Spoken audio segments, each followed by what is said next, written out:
The answer is yes. Here's a short clip on what you need to know. The Vector, NASA's official logo. If you've ever looked at NASA's official logo, both their official insignia and their official seal, you'll see that the most prominent object in the seal is a red swooshing object. They call that the chevron or the vector. If you ask NASA's Public Affairs Office, this symbology is featured so heavily in their insignia and seal, they'll give you what really amounts to the standard facile cover story for the unilluminated. They'll tell you that that is a representation of a hypersonic wing design from the 1950s, which was the time the logo was created. Not exactly the case. Someone might want to ask the Russian Federal Space Agency, Roscosmos, that was formed in 1992, why they chose that same logo.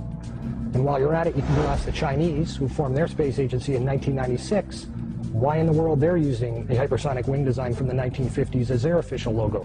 Then you can ask the Japanese, the South Koreans, Taiwanese, Malaysia, Mexico, Iran, all of these countries, even Bulgaria. They all utilize the vector symbology in their space agency logos for their national space agencies. It gets even deeper. You can go look at the individual manned program patches for NASA. The Mercury program, for example, a blatant use of covert symbology. In every logo dealing with the Mercury program, you'll see what looks like a number 7 in their logo.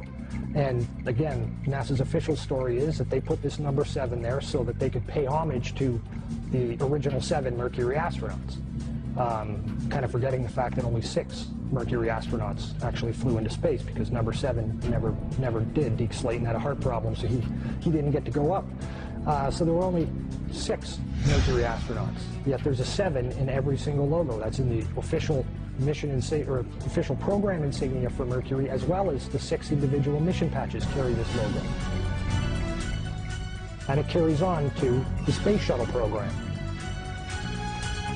If you look at the Apollo logo has a big letter A in it. At least that's what they want you to believe, but it's not. Again, that's just a simple way of explaining away the inclusion of this vector symbology in the logo.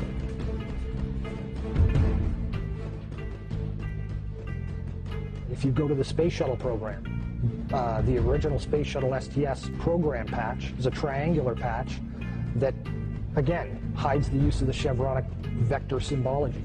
And that also goes for many of the STS-specific mission patches. Every single one of the International Space Station expedition patches carry the vector symbology. The Russian Mir space station used the vector symbology. That was their official logo. You can even go deeper and look at military-industrial complex companies. Look at the logo on a company like Lockheed Martin, 2 vectors. The X Prize logo, Ames Research Labs, U.S. Space Command. When you get into the military realm, the United States Space Command, their official logo is the vector symbol. And when you look at the military's individual space-specific programs, all of them deal with vector symbology in their official insignias. And the question really becomes, who or what are these people paying homage to? Let's look at NASA's Earthrise. Now let's look at JAXA's Earthrise.